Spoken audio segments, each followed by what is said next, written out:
హైదరాబాద్ లో మరో సైబర్ మోసం వెలుగులోకి వచ్చింది. ఒకటి రెండు కాదు, ఏకంగా 175 కోట్ల రూపాయల లావాదేవీలను హైదరాబాద్ శంషేర్ గంజ్ ఎస్బీఐ బ్యాంక్ ద్వారా నిర్వహించారు. ఈ ఏడాది ఫిబ్రవరి నెలలో కొంతమంది పేదలు శంషేర్ గంజ్ ఎస్బీఐ బ్రాంచ్ లో 6 కరెంట్ ఖాతాలను ప్రారంభించారు.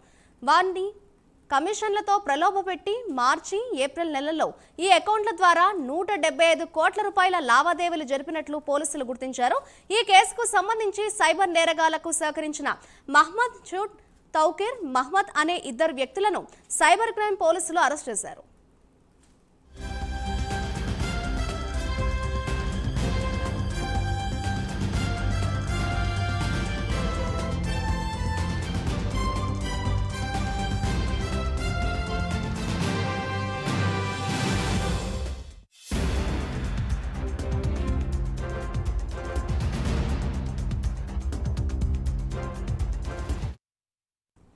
హైదరాబాద్ లో మరో సైబర్ మోసం వెలుగులోకి వచ్చింది. దానికి సంబంధించిన బ్రేకింగ్ న్యూస్ చూస్తున్నాం.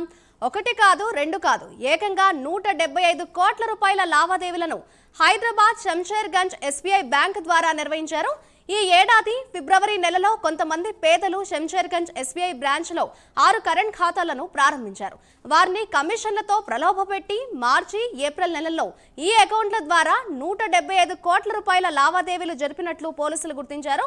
ఈ కేసుకు సంబంధించి సైబర్ నేరగాళ్లకు సహకరించిన మహమ్మద్ షాబ్ తౌకీర్ మహమ్మద్ అనే 2 వ్యక్తులను సైబర్ క్రైమ్ పోలీసులు అరెస్ట్ చేశారు.